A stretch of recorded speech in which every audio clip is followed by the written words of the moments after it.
way, ain't it?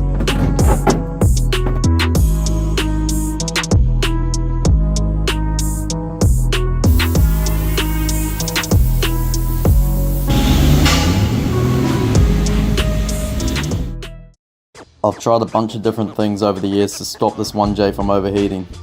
I've custom mounted these Ford Falcon electric fans. These suckers pull some serious air, so let's see if it works.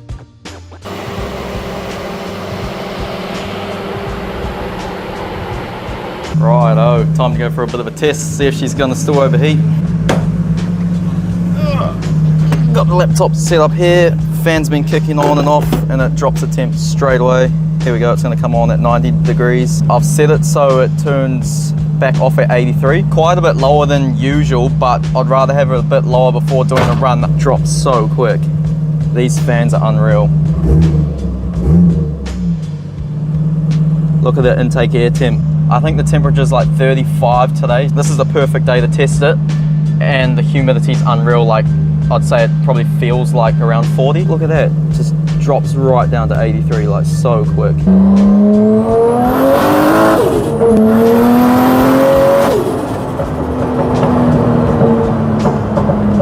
So far, she's looking bloody good.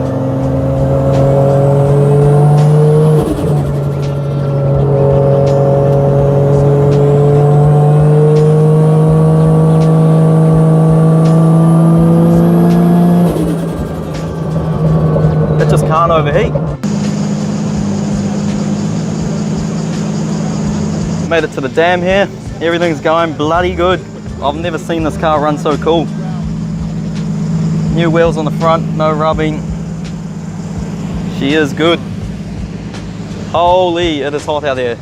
So I actually checked the app and it said it feels like 43 because of the humidity. Ooh, that's close. Feet are a bit hot. Intake air temp 50. Woo. I've got a very high tolerance to heat, but I'm starting to sweat. Scenic drive. Day for it. 82 degrees. I think it's impossible for this thing to get hot now. Oh yes, so the old viscous fan everyone swears by must have been clapped after all. In this video, the Chaser's getting a bit of a transformation. There's a few things that I've been wanting to do for a long time now. Starting off is suspension. This thing's getting slammed to the ground. I have some goods there. I'm gonna try to go even lower than that.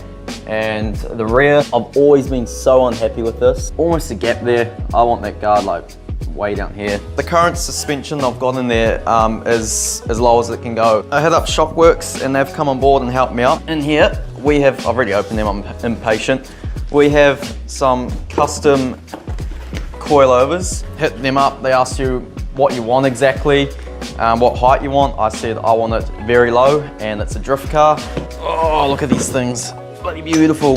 So we have 28 kg and also a helper springs. These things actually travel a lot and a lot of people think 28 kg is like ridiculous. In order to go low, you have to go a bit heavier, but these JZXs, that's pretty normal anyway. I'm super keen to see how this car's gonna handle after this. You've got gloves and whatnot. The best thing about these Shockworks, these guys know their stuff. This is built for what you want.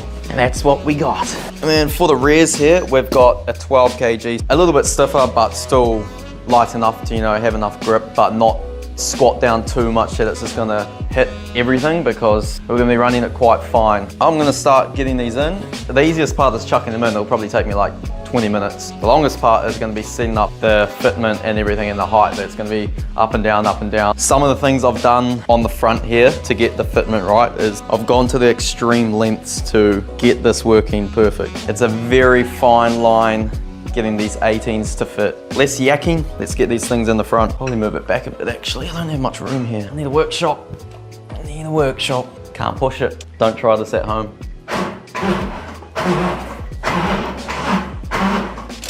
There you go.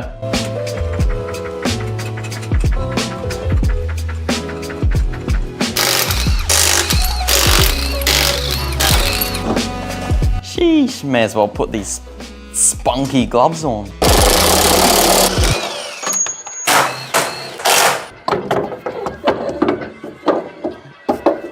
As you can see, it's slightly shorter already, but with a heavier spring generally means more height. I'm just gonna chuck them in as it sits and go from there.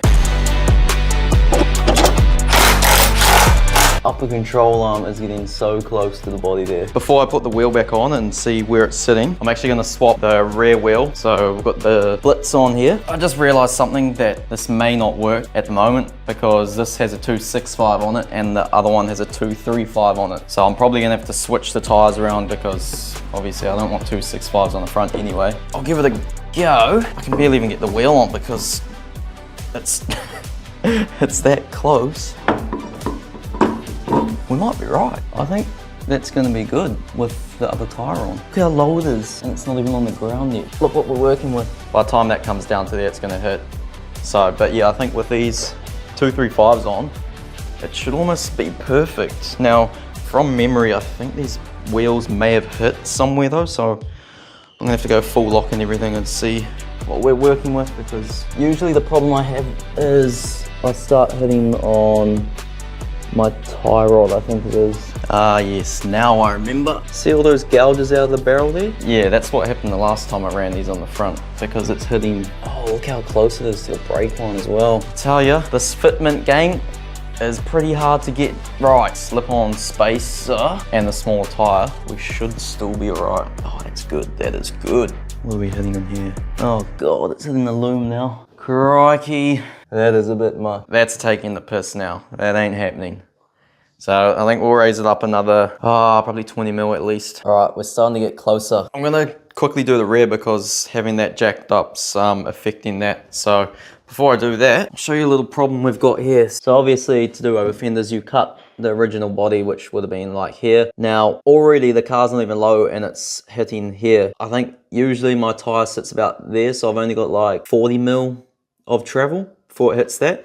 Now the desired ride height I want is going to be almost touching it. What I'm going to have to try to do is probably try cut out more. We will chuck this rear in, get it to our height and see what we have to do.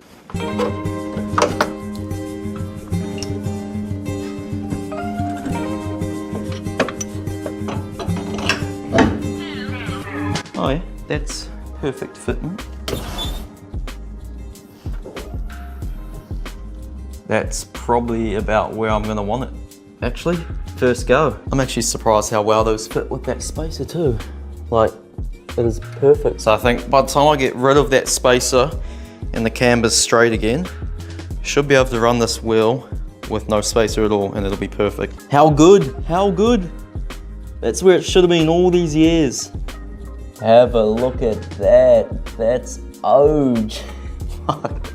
So we've already got problems, but it must be already touching here because I tried to jump in the car and it is not moving at all. So yeah, I'm gonna have to take this over fender off, get the grinder out, and hopefully we can make enough room. But that's probably where I want it to sit, to be honest. Look at the side skirt, it's like 10 mil off the ground. The things you do.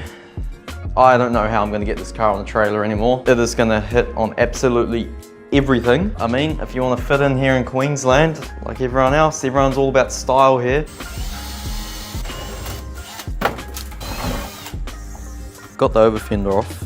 This is bad. This is at resting, like ride height. I'm gonna mark somewhere and just gonna have to go ham with the grinder, I guess. If I just cut along where the rubber would be, so like over there, because obviously you still need a lot of room for compression, so I'm probably gonna have to come to like up here. And then I don't know how I'm attaching the inner skin to the outer skin, because from what I can see and heard, you can't connect the two. I think you have to like use sheet metals. I don't have time to do that, so I'm just gonna have to smash it up and worry about it later.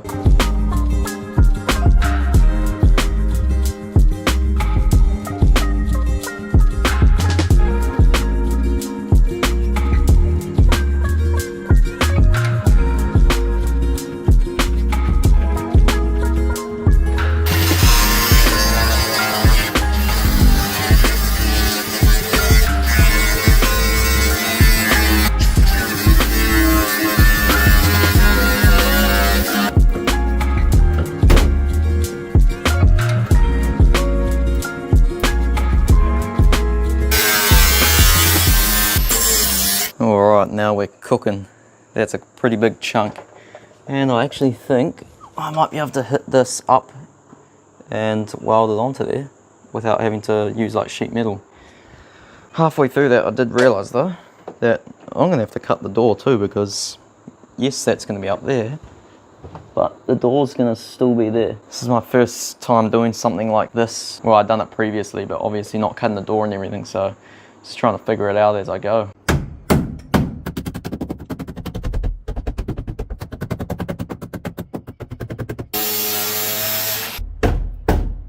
Well, I didn't actually think this would work. It's going a bit better than I expected, so I didn't know how I was going to fold that up because there's obviously too much tension on it. Cut a few slits in it, which is obviously what a lot of people do, but most people do it real rough. So what I've done is cut that, it's released the tension, I've got that right up there, and then I can just stitch weld all along there, cut off the excess. Might chuck the wheel back on quickly and see how we're looking now. Surely it's not going to travel that far. See, it's quite close there. Trim the edge of the door. It's another day, didn't want to annoy the neighbours too much with all my grinding, but we are deep now. So check this out, I've kind of done both sides. Still fairly close, that's as high as you can go. So I just need to stitch all that together. It looks very rough at the moment, but by the time I weld that, grind it all smooth, should be looking sweet. Now, I've cut the door as well. That was a bit daunting, but it had to be done. And also like scallop this over fender, but I actually need to do this side more because I'll show you on the other side because I've got a spacer on it. What a tip this place is. This garage is too small. This is not ideal. And grinding and cutting fiberglass and steel in here with carpet on the ground, no good. I've got this side, I've got a big spacer on this. So as you can see here, I've gone wider here, but I didn't want to take off too much so it lost its structure, but that should be fine. And what I might actually do is fiberglass back in here at some stage, so you know, crap doesn't go flying and get stuck in there. But you can see that by the time that camber's in, when it tucks, when it's on compression, it should clear that. And I've also got to do this now too, so that's the rough area I'm going to take out. I don't know if you're able to see, but pop this on. Something like that. That fitment there's tight as. Considering I don't know what the whack I'm doing and just winging it, I think it's turning out not too bad. Right now, I wish I just had steel flares welded on because heaps easier. Looks better. Fiberglass is just, I don't know, kind of tacky, but that might be something in the future.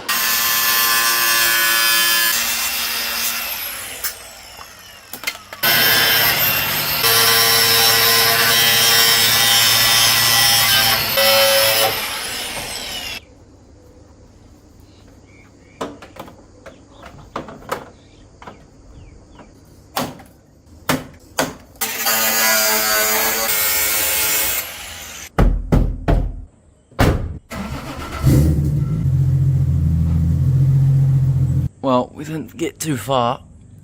That side skirt's about to crack. As soon as the side skirt gets to here, it hits that sloped driveway, ain't it? Barely even made it out. Need some more blocks of wood. It's alignment time. It took me so long to get out of the shed, so I thought I'd go get it done now. Here goes nothing. First drive on Australian roads. I'm pretty nervous. I don't know how this is gonna go. See if we get pulled up or not.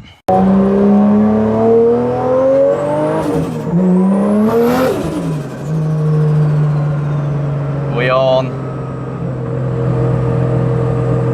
streeter.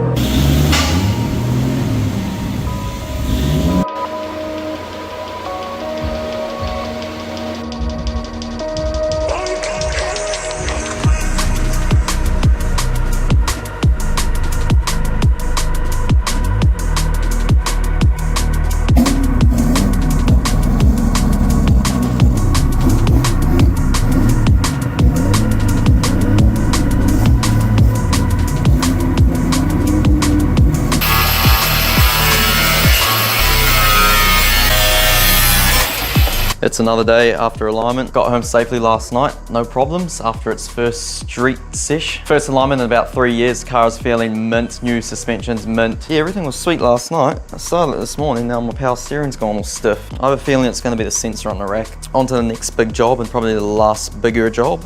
Gotta make this bumper fit and paint it. These here were cut off, that there. It's been cut a few times, so I had to join that. So what I'm gonna have to do, fiberglass this back piece, cut it. The bumper sits in here, right? So I'm gonna have to custom make this bumper to make it sit out here so it looks normal. So I'm gonna fiberglass this panel onto this bumper I'll quickly pop it on so you can see what I'm talking about. Another job that I haven't done before and I don't know how I'm gonna go. We'll wing it and see how we get on. Not bad. So you can see here, you can have it like that. It's got this huge gap here. Otherwise, it would usually, it's in the tire already, see? It just looks stupid.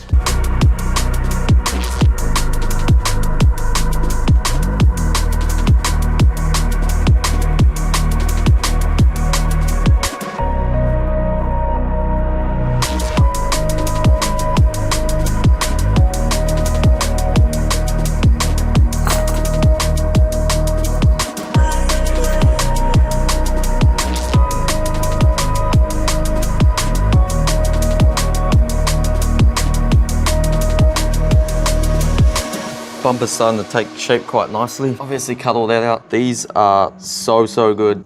Something like that. Put those on to keep its shape and hold its structure whilst I glass the backside. I just done 2 sheets just to check that the shape's all right. And what I'm gonna do now is put more sheets on so it's bloody solid. What I have to do is use some filler in these gaps here and sand it right down so it's all smooth and the transition's nice.